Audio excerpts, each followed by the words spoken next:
이 8가지 축복들은 예수 믿고 구원받은 자가 반드시 누려야 될 하나님이 약속된 축복들이기에 한 분 한 분들마다 이 말씀을 마음에 한번 담아보시고 이 아름다운 축복들로 인해 남은 생에 심령의 하나님의 나라를 소유하고 하늘의 위로를 덧누려가면서 우리의 삶의 자리가 하나님의 영광으로 가득 찰 수 있기를 주의 이름으로 간절히 축원합니다. 예수 그리스도께서 심령 가난함으로 하나님의 나라를 소유했다면 그 하나님의 나라에 소유된 하나님의 백성답게 살기 위해서 늘 죄악에서, 세상에서, 육신의 여러 가지 유혹에서 자신을 은혜 안에 지켜가기 위해 애통한 마음이 없어서는 온전한 은혜를 누리고 살 수 없다고 말씀하시며 받은 은혜 안에 애통한 마음을 가지고 주신 은혜를 지켜가기를 원합니다. 그때 하나님의 위로로 우리 심령이 온유함이 넘칠 때 그때 하나님께서는 땅을 기업으로 주신다고 약속하셨는데 삶의 지경이 넓혀지고 영향력이 더 아름다운 영광의 역사로 이루어져서 그 하나님의 영광을 드러내고자 할 때 끊임없이 하나님의 의로움에 온전히 당당하게 서기를 사모하는 그들을 통해 하나님의 영광을 받으시고자 말씀하십니다. 왜냐하면 하나님의 백성이 되기 위해서 하나님이 인정하는 의로움이 없이는 하나님의 백성이 될 수 없기 때문입니다. 바로 이 의로움은 천국 백성들의 필요한 필수 조건이라는 사실입니다. 뿐만 아니라 한 번 의롭다 함을 받음으로 끝나는 게 아니라 끊임없이 줄이고 목말라 하며 사모해야 이 땅에서 하나님의 나라를 누릴 뿐만 아니라 영원한 하나님의 나라에 소유할 수 있는 하나님의 백성의 약속된 복을 누릴 수 있다고 말씀하십니다. 오늘 본문에서 의에 줄이고 목말라 하라고 하는 이 의가 무엇일까요? 그 의란 세상 사람들이 기준을 주는 의로움도 아니고 자기 스스로 기준을 준 의가 아니라 하나님이 바라보실 때 의롭다고 인정하는 법적 선언으로부터 시작된다고 성경은 우리에게 말씀합니다. 어리석은 인생들은 이 땅에 이 의를 잘못 생각해서 율법의 의로움이 의에 목말라 줄인 자에게 주어진 의라고 생각하고 살았던 구약의 옛 하나님의 백성들의 모습을 살펴볼 수 있을 겁니다. 하나님이 이스라엘 백성들에게 왜 율법을 주셨을까요? 훗날 사도 바울은 말합니다. 율법은 몽학 선생과도 같다고. 그 율법은 하나님을 바라보고 하나님 앞에 의지하고 하나님의 뜻대로 살게 하기 위한 하나님을 향한 안내하는 안내서인데 어느 날 하나님은 잃어버리고 그 율법 몇 가지를 지킴으로 스스로 의롭다고 자청하는 그 의로는 하나님의 자녀가 될 수 없고 하나님의 나라를 소유할 수 없다는 사실을 성경은 증거하고 있습니다.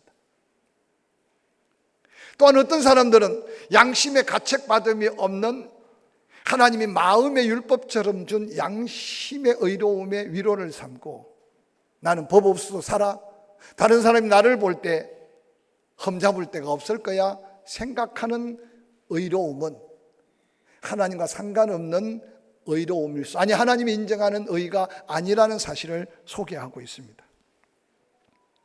오늘 하나님이 인정하는 거룩한 의는 하나님께서 보내신 예수 그리스도를 믿는 자만이 의롭다 하시는 하나님의 의라는 사실을 성경은 끊임없이 우리에게 도전합니다. 그래서 예수 그리스도를 믿는 그 순간 나는 전혀 변한 것이 없어 보입니다. 습관도 바뀐 게 없고 행동도 바뀐 게 없고 단지 예수 그리스도를 영접하기 위해 믿지 못했던 죄를 회개함으로 하나님을 나의 하나님, 예수 그리스도가 나의 주님이심을 깨우쳐 주신 성령의 감동 앞에 나는 죄인입니다 고백하고 회개함으로 예수 그리스도를 영접한 것뿐인데 하나님은 나의 삶의 변화보다 나의 생각의 변화보다 나의 행동의 변화보다 믿음으로 의롭다 하시는 의를 인정하시고 하나님 우리를 의롭다 인정하심이 칭의 구원이라고 그 사도 바울은 그것을 가르쳐서 바로 영적 새로운 출발, 그래서 끊임없이 그 의로움을 이루어가며 하나님의 영광을 돌려야 할 것을 우리에게 계속 강조하고 말씀해 줍니다.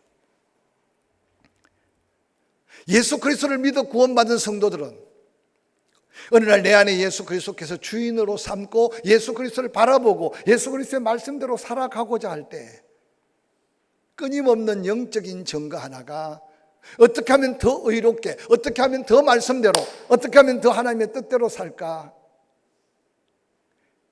갈급함과 배고픔을 느끼듯 사모하게 된다는 사실을 소개합니다. 그래서 오늘 예수님은 복 있다, 의의 주림을 느끼고 의의 목마름을 느끼는 자, 하늘에서 그 배에 풍성한 배부름의 은혜를 덧입혀 줄 것이라고 말씀해 주고 있습니다. 배부름을 주시겠다는 하나님의 의는 바로 그 사모하는 예수 그리스도로 충만케 하리라, 그 배고픔과 그 굶주림에 사모한 만큼 하나님의 은혜로 채워주리라는 이 약속은 우리가 반드시 누려야 될 축복이라는 사실을 기억하시기를 주의 이름으로 간절히 축원합니다. 하나님은 인간의 가장 기본적인 욕구를 통해 영적인 세계, 하나님의 약속한 축복의 은혜 받는 비밀을 오늘 본문에서 증거해 줍니다. 오늘 주림과 목마름은 분명한 인간들의 욕구지만 그 욕구의 대상이 분명합니다. 주림은 먹을 것에 대한 주림이고 목마름은 마실 것에 대한 목마름입니다. 이 주리고 목마름의 대상은 사치품이 아니라는 겁니다. 사치품이 있어도 되고 없어도 되는 게 아니라 반드시 살아남기 위해 있어야 될 필수품이라는 사실을 기억하게 하면서 오늘 그 당시 시대 속에 로마의 압제를 받고 있는 이스라엘 백성들, 그들은 마음껏 마시지 못했고 마음껏 먹을 수가 없는 어려운 시대 속에 오늘 예수님은 그 군중들 앞에, 그 제자들 앞에 어떻게 하면 목마름이 없고 어떻게 하면 배고픔이 없는 이 풍족한 은혜를 누릴 수 있느냐고 말할 때 그들에게는 아마 엄청난 충격이고 도전의 메시지가 되었을 겁니다. 그러나 예수 그리스도께서 말씀하시는 주림과 목마름은 육체의 갈증 정도를 해결하고 육체의 배고픔 정도를 해결하는 것이 아니라 영원한 생명 안에 이룰 하나님의 의를 사모할 때 하늘로부터 임할 놀라운 은혜에 대한 약속임을 그들은 온전히 깨닫지 못했습니다. 대부분 사람들은 그 사람, 육의 사람, 세상에 마실 것, 세상에 배부를 것에 대해서만 애타게 찾지 영적인 속 사람의 풍요로움에 대한 무관심한 이 시대를 향한 인생들에게 다시 하나님은 약속 있는 축복으로 우리를 흔들어 깨우고 있음을 기억하시기를 바랍니다. 누가 줄이고 목말라 할 수 있을까요? 여러분, 죽은 사람은 아무리 화려한 영화를 누리고 영광을 누렸을지라도 그 목숨이 끝나면 아무리 좋은 것을 그 앞에 차려놔도 마실 수 없고 먹을 수 없음을 우리는 기억하게 될 겁니다. 어떤 분과 교제하는데 그런 이야기를 하더라고요. 아이고, 우리 집 사람은 배꼽 시계가 얼마나 정확한지 지금도 정심대라고 알려주는 벨 같은데 조금만 기다리면 밤 나옵니다. 이 중에도 그런 분이 계실 것 같아. 배꼽 시계가 정확해서 정확한 아침 시간 그 시간 아침을 먹어야 되고 정확한 점심 시간 그 시간 점심을 먹어야 되고 정확하게 저녁 시간 그 시간 저녁을 먹어야 되고. 그래서 제가 오래 살게 생겼습니다. 사실 요즘 바쁘다 보면 어느 날 배꼽 시계를 잃어버리고 사는 사람 태반인데 그 시간 조금만 넘어가면 어쩔 줄을 모르신대. 그래서 아내가 무슨 일을 하는지 상관없고 어떻게 하든 빨리 그 시간에 밥을 차려내야 된대. 내 말인가 하는 분은 여러분 말이 아니고 내가 들었던 분은 딴 분이야. 어떻든 우리 육신이 건강하면요, 살아있으면요, 끊임없이 줄이고 목마르고 무언가 더 배를 채워야 하는 욕구가 분명히 있습니다. 그래서 우리가 육신에 줄이고 목마름은 어떤 상황 속에서든지 내 스스로 먹고 마셔서 채우는데, 과연 여러분 영적으로 줄이고 목마름을 느끼고 있느냐라고 예수님은 이 시간 우리에게 다시 묻고 있는 말씀이 본문의 말씀입니다. 내 영혼이 살아있다면 끊임없이 육체의 목마름과 배고픔을 느끼듯이 내 영혼이 살아있다면 끊임없이 그의 나라와 그의 의에 대한 목마름과 갈급함과 배고픔을 느끼고 있을 때 사모함이 생긴다는 말씀을 오늘 본문에 우리에게 말씀해 주고 있습니다. 사랑하는 성도 여러분, 예배를 드려도 그만 안 드려도 그만 조심하시기 바랍니다. 기도를 해도 그만 안 해도 그만 정신 차려야 됩니다. 헌금을 해도 그만 안 해도 그만 다시 한번 삶을 돌아봐야 됩니다. 살아있는 사람이 주림과 목마름을 경험하는 건 당연하지만, 그러나 병약하면 가장 먼저 잃어버리는 게 뭔지 아세요? 병 들기 전에 사인이 입맛을 잃어버리는 겁니다. 나이 들수록 몸이 어시시하고 몸살 감기가 오면 더 먹고 더 힘을 내야 되는데 제일 먼저 오는 게 입맛을 잃어버려요. 코로나가 우리에게 주어진 증거도 그런 거고, 특별히 우리 몸을 살리기 위해서 항암 치료를 할 때 가장 힘든 게 맛을 잃어버리는 겁니다. 육체의 맛을 잃어버리면 어느 날 병원에 가서 그저 닌겔을 꽂고 또 영양제를 꼽아서 잠시 우리를 반짝 살려놓을 수 있어요. 그런데 오늘 현대 그리스도인들에게 가장 심각한 위기는, 살아는 있는데 구원은 받았는데 영적 건강함을 잃어버릴 지경에서 맛을 잃어버리고 있지 않는가. 기도에도 맛이 있고 할렐루야, 찬송에도 맛이 있고 할렐루야, 설교를 들을 때도 맛이 있고 할렐루야, 섬기고 봉사할 때도 맛이 있어요. 성가대가 찬양할 때도 맛이 있어요. 누군가를 사랑할 때도 맛이 있어요. 누군가를 대접할 때도 맛이 있어요.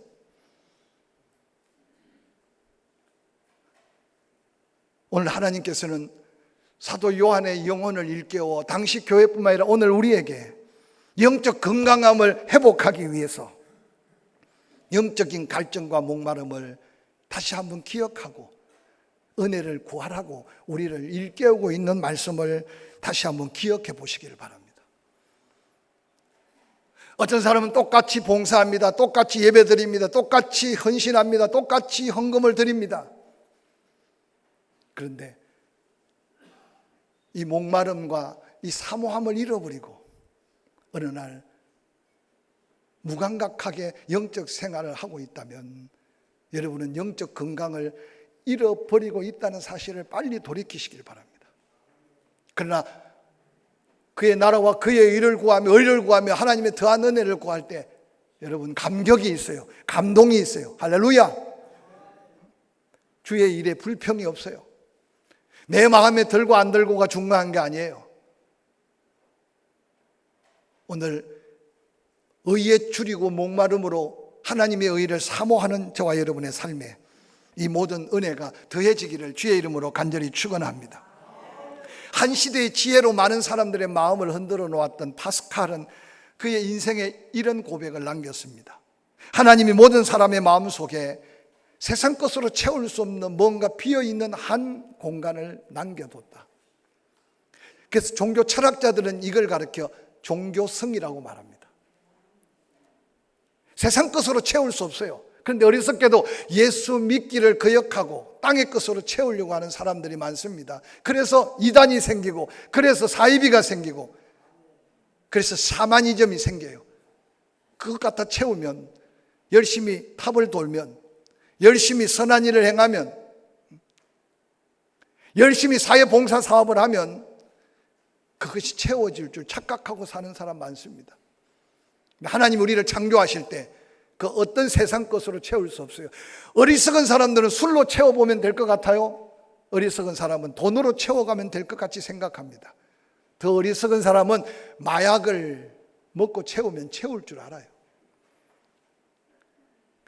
파스칼은 뒤늦게 예수 믿고 난 다음에 예수 그리스도를 영접해야만 그곳이 채워져 하늘의 평안을 누릴 수 있음을 깨닫는 고백입니다. 여러분은 무엇로 채우고 있는지 한번 돌아보시길 바랍니다. 요한복음 4장 13절 14절은 예수님께서 사마리아 성에 한 불행한 여인을 만납니다. 그 여인에게 말합니다. 너는 이 물로 목을 축이려고 오지 않았느냐? 네가 알다시피 이 물을 마시는 자는 또다시 이 물을 길어서 먹고 너도 사람들 눈을 피해 이 시간 아무도 움직이지 않는 정오에 이 물을 길어로 온 너의 인생을 참 안타깝게 여긴다. 근데 내가 물 좀 달라 할 때 물 좀 달라는 내가 누군지 네가 알았으면 내가 너에게 물을 달라 할 게 아니라 너가 나에게 물을 달라고 해야 된다. 내가 주는 물은 영원히 목마르지 아니한 물이다. 내가 주는 물은 그 속에서 영생하도록 솟아나는 샘물이 된다. 이 사마리아 여인이요, 깜짝 놀랍니다. 아니, 사마리아 성에 살면서 사마리아 성에 사는 모든 여인들은요, 이 사마리아 예수 만난 이 여인이 철천지 원수고 온 가정을 파탄에 이룬 사람이고 온 동네, 옛날에는 그리 이사도 자주 안 하니까 온 동네 사내들을 다 마음을 흔들어 놓은 여인이 이 사마리아 우물가 예수 만난 여인이라고 하면 생각해 보시기 바랍니다. 이 여인 때문에 집집마다 부부싸움 안 한 집이었고, 이 여인 때문에 부부지간에 갈라지지 않는 여인이었고, 지금 갈아치우고 사는 남편도 남편이 아닌 걸 예수님이 말씀하실 때 그때 이 여인이 깜짝 놀라는 거예요. 소문으로 듣고 있던 메시아 그리스도를 자기는 만날 가치가 없다고 생각했는데 자기 앞에 있는 예수가 구약의 메시아, 신약의 하나님이 약속한 그리스도이심을 깨닫고, 여러분, 육신의 갈증을 견디지 못해 물들어 온 물동이를 벗어 제껴놓고 동네로 뛰어가서 외치고 있는 이 여인을 한번 살펴보시길 바랍니다. 동네 사람들이 보니까 세상에 상종치도 아니했는데 이 여인의 외치는 외침이 얼마나 확신에 찼던지 구경꾼들이 우르르 몰려왔어요. 예수님이 사마리아 여인들에게 또다시 놀라운 구원의 복음을 전합니다. 내가 주는 물을 마시는 자는 다시 목마르지 않고 영원한 샘물이 심령에서 생수처럼 터질 것이라는 약속을 이 여인과 사마리아의 주님 말씀 들은 자들이 다 그 은혜를 덧입은 겁니다. 성경의 한 사건으로 끝날 사건이라면 왜 요한복음 4장에 이 말씀을 기록했겠습니까? 사랑하는 성도 여러분, 이 시대에 우리에게 꼭 필요한 은혜가 영원히 목마름을 경험할 수 없는 영적인 샘 솟는 주님의 생수를 우리가 이미 마시고 있는데도 그 감격을 잃어버리고 사는 우리를 다시 일깨우는 주의 음성 앞에 세상 것에 만족을 구하지 않고 그의 나라와 그의 의를 구할 수 있는 믿음의 복된 사명자들이 되기를 주의 이름으로 간절히 축원합니다. 하나님의 의에 줄이고 목마르고 사모해야 하나님의 더한 의로움으로 하나님은 채워주십니다. 우리는 부족하지만 하나님의 의로움을 끊임없이 사모하고 도전하는 자에게 하나님은 끊임없이 부족하다고 느끼는 그곳을 배부르게 채워주신다고 역사하고 있습니다. 로마서 1장 16절 17절은 사도 바울의 위대한 고백입니다. 내가 복음을 부끄러워하지 아니하고 이 복음은 모든 믿는 자에게 구원을 주시는 하나님의 능력이 되었다. 먼저 유대인들에게 그 같은 은혜를, 그리고 버림받았다고 생각했던 헬라인에게도 그 같은 구원의 은혜를 주셨다. 복음에는 하나님의 의가 나타나서 믿음으로 믿음에 이르게 하시나니 기록된 바 오직 의인은 믿음으로 말미암아 살리라 함과 같았다. 중세 1000년 동안 교회가 영적인 생명력을 잃어버릴 때 전통과 의식과 하나님의 영광을 드러내지 못하는 수많은 사제들에게 짓눌려 있었던 영혼들, 근데 그 가운데 한 사람, 루트라는 사람은 그 가운데 하나님의 의를 사모했습니다. 주변의 권면대로 베드로 대성당에 28개의 계단, 그 회개의 계단을 무릎으로 키고 오르면서 수없이 은혜를 구해서 하나님의 응답이 없었습니다. 그때 섬광처럼 스쳐갔던 게 사도 바울이 기록해놓은 이 말씀에 마틴 루트는 마음의 새로운 사모함을 갖기 시작했습니다. 어떤 고행이나 어떤 수양이나 어떤 노력이나 어떤 수고로 의로움을 얻을 수 있는 게 아니다. 복음으로 말미암아 하나님의 의를 발견하고 믿음에서 그 의로움을 이룰 수 있다는 사실을 깨닫고 그가 목숨 건 종교 계획으로 오늘날 우리가 하나님의 은혜 안에 교회를 다시 한번 회복할 수 있었던 역사는 우리에게 주어진 놀라운 역사적인 상황입니다. 할렐루야. 이제는 교회는 회복되었으나 교회 안의 성도들 가운데 맛을 잃은 소금은 없는지, 빛을 잃어버린 등불은 없는지 다시 한번 헤아려 살펴야 될 때 우리가 살고 있습니다.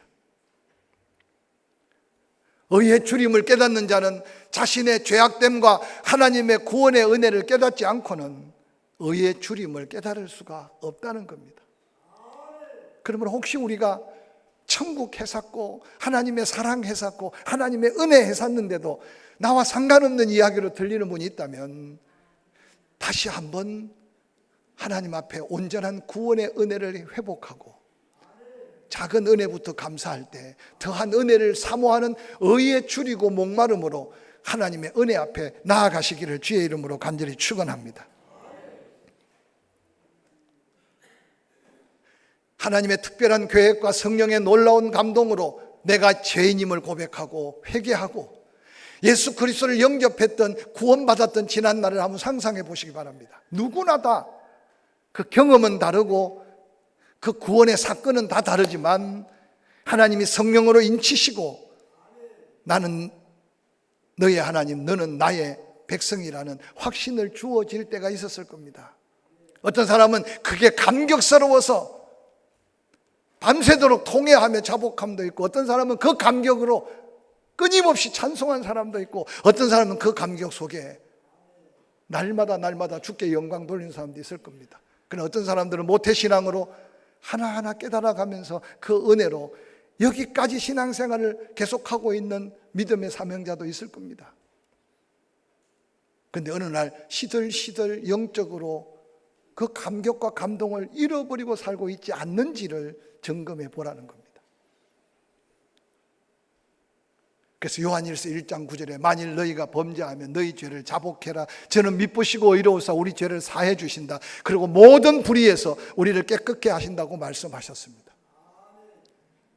성령의 감동 속에 나는 이제 예수 그리스도를 나의 주님으로 영접합니다. 하나님 없이 살고자 했던 나의 죄를 회개합니다. 주님, 나의 주님이 되어 주십시오 라고 회개하는 것은 구원받은 자의 한 번 회개라면, 우리는 일상을 살면서 하나님의 뜻대로 그의 나라와 그의 의를 구하지 못한 우리의 부족함을 늘 자복함으로 모든 불의에서 깨끗함을 사모하고 그 깨끗함을 의뢰하고 그 깨끗함을 구하는 믿음이 있을 때 우리는 더한 의로움을 누릴 수 있다는 사실을 잊지 않으시기를 바랍니다. 근데 오늘날 성도들이 제일 듣기 싫은 게 회개하라는 말 아닙니까? 여러분, 인간관계 속에 정리해야 될 게 없습니까? 세상 관계 속에서 잘라야 될 게 없느냐 그 말이에요. 하나님 앞에 더 적극적으로 도전해야 될 헌신, 봉사, 사명은 없느냐 그 말이에요. 의에 줄이고 목마른 사람은 나를 대속하신 은혜 속에 그 거룩함과 그 온전함을 드러내고자 하는 사모함이 끊임없이 넘쳐나야 된다는 겁니다. 뿐만 아니라 예수 그리스도의 십자가 앞에 내가 져야 할 십자가를 더 단단히 붙드는 것이 의에 줄이고 목마른 자의 사모함의 모습이라는 사실을 기억하시기를 주의 이름으로 간절히 축원합니다. 오늘 많은 성도들이 주님 주신 일을 사명으로 받지 못하고 핑계 속에 내려놓고 나태하고 게으른 삶을 사는 경우가 얼마나 많습니까? 교회에 여러 가지 직임은 내려놓았을지라도 그래도 시간을 정해놓고 전도하는 일, 또한 이름 없이 빛 없이 성도들을 섬기는 일 찾아보면 여러분, 할 일이 보이는 자가 의에 줄이고 목마른 자에게 주어질 축복의 통로가 될 줄로 믿습니다. 사랑에 줄이고 목말라 해봤습니까? 십자가의 사랑이 여러분 안에 얼마나 충만하게 채워져 있는지 한번 돌아보시길 바랍니다. 오늘 많은 사람들이 그래요. 교회 안에 사랑이 없다고. 그래서 사랑의 교회라고 이름을 짓는데 사랑의 교회 안에 사랑이 없다고. 이게 오늘 우리 현실의 안타까움입니다. 딴 거 볼 거 없고 여러분 자신의 마음을 한번 열어보고 십자가의 그 크고 놀라운 사랑, 그래서 하나님은 원수까지 사랑하라고 했으니까 우리는 그 사랑에 대한 어떻게 사랑해야 될지 아시지 않습니까? 사랑에 줄이고 목마름을 가지시기를 주의 이름으로 간절히 축원합니다. 축원합니다. 하나님의 은혜에 얼마나 줄이고 목마름을 느낍니까? 주시면 좋고 안 주셔도 그만이고. 예수 그리스도께서는 그래서 이 놀라운 8가지 축복을 축복하시면서 마지막 거의 마태복음 6장에 너희는 먼저 그의 나라와 그의 의를 구하라고 말합니다. 구해야 될 걸 분명하게, 그러면서 말하기를 구하지 말아야 될 걸 분명하게 말해요. 뭘 먹을까, 뭘 마실까, 뭘 입을까 구하지 말아라. 더 구체적으로 이는 나를 모르고 하나님의 은혜를 모르는 이방인들이 구하는 거다. 그러면서 뭐라고 약속합니까? 그의 나라와 그의 의를 구하면 이 모든 것 너희에게 더해 주시다고 약속하셨어요. 이 모든 게 뭡니까? 뭘 먹을까, 뭘 마실까, 뭘 입을까. 여러분 지금 마음에 소원하고 간구하고 기도하는 제목들을 쫙 펼쳐놓고 보면 뭘 먹을까, 뭘 마실까, 뭘 입을까 3가지에 속한 걸 지하고 나면 기도 제목이 혹시 남아있을 게 있을까요? 부담은 되겠지만 그의 나라와 그의 의를 사모하고 찾아보시기를 주의 이름으로 간절히 축원합니다.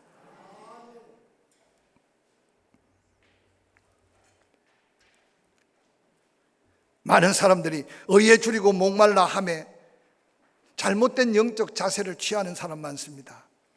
어떤 사람은 자기를 스스로 억제하면서 자기 한계를 정해놓고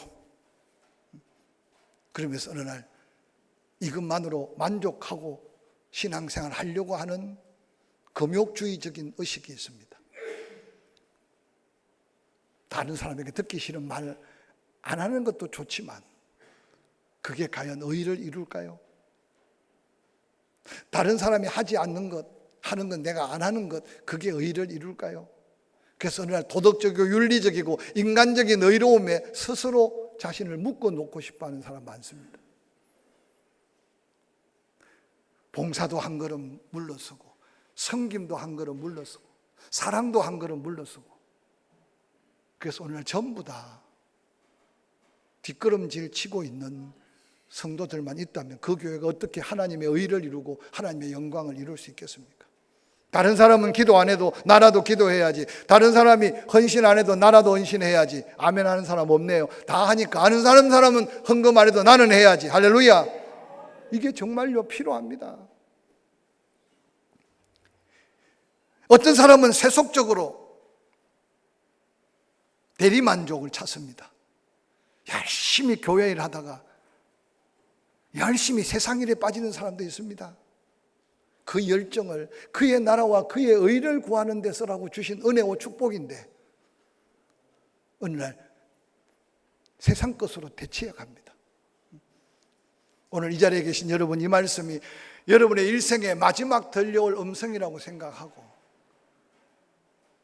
주의 영광이 아닌 그의 나라와 그의 의를 구하는 것이 아닌 일에 여러분의 삶의 조정을 다시 한번 갈급함으로, 갈증을 느낌으로 도전하시기를 주의 이름으로 간절히 축원합니다.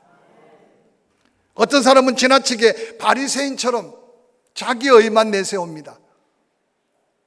다른 사람이 손가락질 할까 봐, 다른 사람이 뭐라고 할까 봐 어느 날 다소곳이 자기 신앙에 장막을 칩니다. 주일 열심히 참석하고 11조하고 기간 봉사도 적당하게 하고, 그런데 중요한 게 여러분 마음속에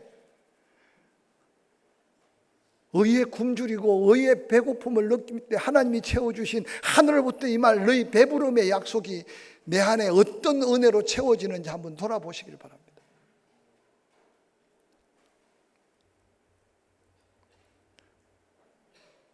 예수님은 약속하셨어요. 먼저 그의 나라와 그의 의를 구하라고. 이 모든 걸 더해 주시겠다고. 이 모든 걸 더함받은 믿음의 사람들은 이렇게 고백했어요. 다윗은 시편 23편 1절 여호와 나의 목자로 삼고 난 다음 내가 부족함이 없었다. 그가 나를 푸른 풀밭에 누이시고 실만한 물가로 인도하셨다. 이 고백이 우리의 남은 생에 하나님 앞에 늘 의에 줄이고 목마름으로 채워진 하나님의 자족과 풍족함의 고백으로 남을 수 있기를 주의 이름으로 간절히 축원합니다. 이것은 가진 재산의 많고 적음, 이것은 건강이 있고 없음, 이것은 어떤 장수의 복을 누리든 안 누리든 상관없어요. 아이고 다윗은 왕이니까 이 고백을 했겠지. 천만에요. 다윗 같은 일생을 살아면 우리는 왕도 포기할 수밖에 없을 거예요. 시편 1편은 그렇게 말합니다. 악인과 복을 받을 자를 분명하게 소개하면서 의인의 삶을 증거하고 있지 않습니까? 시냇가에 심은 나무와 같다. 시절을 따라 열매를 맺게 하신다. 여러분의 남은 생에 이 놀라운 의에 줄이고 목마름으로 인한 약속된 축복을 놓치지 않으시기를 주의 이름으로 간절히 축원합니다. 시편 17편 15절은 이런 고백을 남깁니다. 나는 의로운 중에 주의 얼굴을 배우리니 깰 때에 주의 형상으로 만족하리이다. 두려운 말인데요. 의에 목말라 하고 의의 갈증을 일으키며 그 의로운 중에 하나님이 이 시편에 고백한 믿음의 사람에게 주의 얼굴을 보여주신 거예요. 얼마나 두렵고 떨림으로 주의 얼굴을 봤는데 어느 날 주님의 형상은 떠나가고 깨어보니까 자신이 주의 형상을 닮아 있는 이 영광스러운 모습으로 찬양하고 있어요. 한 주간 의를 사모하고 의의 갈급함을 느끼면서 은혜를 더 누리다가 주의 성전에 예배할 때 주의 임재함을 경험하고 우리 모두가 다 시간이 지날수록 세월이 지날수록 주의 형상을 닮아감으로 내 안에 더한 감격이 넘치는 승리하는 그리스도인의 삶을 도전할 수 있기를 주의 이름으로 간절히 축원합니다.